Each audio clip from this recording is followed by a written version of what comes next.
Okay, well, but right, leave that notwithstanding. all right. But he ain't going to win when Roger Federer's around. Yes, he is. Yes, he is. I believe he will, and I think on both occasions he played better against him than he did in the US Open final. I think he does have the weapons. I think he's got a game there. And what was wonderful was that Roger Federer came out with his A game yesterday.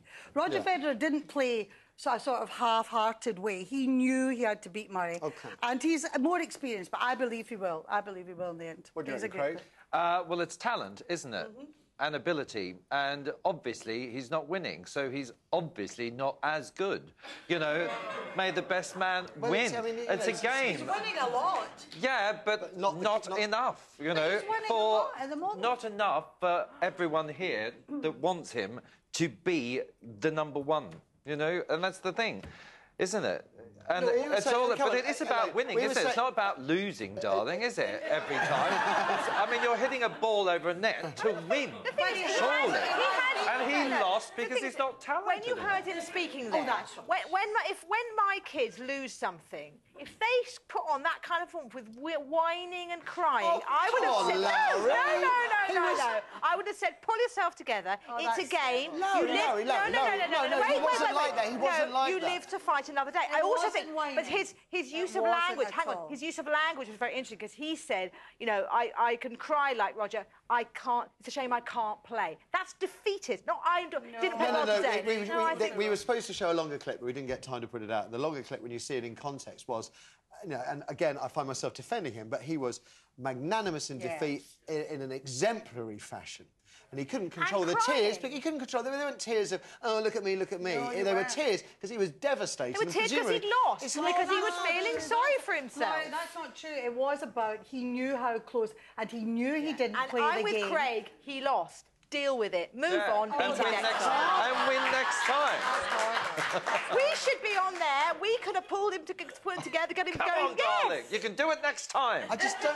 I don't get the negativity. I don't get the negativity either. I think we've produced one of the top 4 players in the world from an environment, from a village in Scotland that had one of the worst massacres ever. Yep. He was I'm quite amazed about it. But he was school. His mother was a single parent, brought them up. And it's an amazing story. All we've got to do is make sure that Roger Federer misses his plane to the next Open and we're home and dry.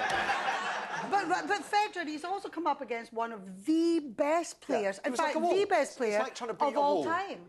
You know, it's like saying if you don't get the starring role in a show, then it's not worth being an actor. Exactly. It's not like well, there's no point whining when you don't get because you're not good enough. Enough. Wanting to be all Dulcie Buffle, darling, isn't it? It was about... We're throwing it open to you. We're throwing it open to you guys at home. I want to test the water here. First time in the new decade. Do we now like Andy Murray? Kirsty? No. We've got Richard online too. I'm joking. Richard, good morning. Good morning. Do you think Andy Murray will one day depose Roger Federer? Age is going to have to take it... you have to take age into consideration. When Federer gets older, right now, not a chance. And funny enough, Larry's taken out the phrase that I use, same thing I use for the England football team as well, not good enough. Murray's he's the best British player for decades. Yeah. But at the moment, Federer is just he's on a plane of his own. You know, he's up there probably with Usain Bolt. And he's that far ahead.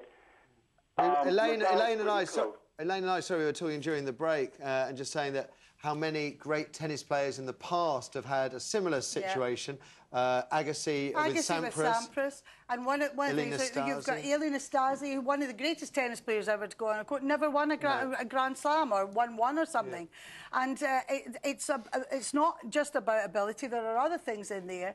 And the obsession with if you don't win, I mean, it just feeds into that society of failure for me. I hate it. Richard, thank you. Let's have another. We have Charles on line 1. Charles, good morning. Hello, how are you? I'm tip-top, actually. Yeah. Do you think Andy Murray's time will come?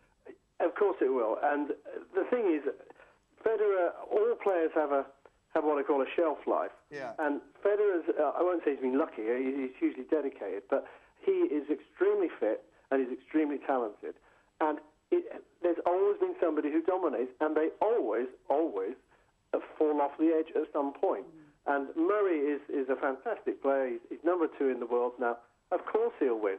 Think of. I know everybody laughs when I mention Henman, but Henman will stop time and time again by either a Sampras or a Hewitt at the top of their game. You know, but for them, he would have probably won something, you know, major.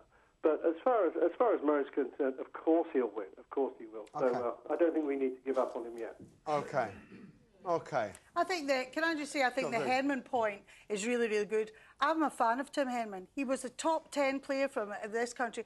You know, in the world, he may not have won, and he did come up against Ivan Nisevich and all. Well, fair enough, but that wasn't really his fault. No. He didn't call himself Tiger Tim. No. I think that was... So he was a great player as well. Okay, okay.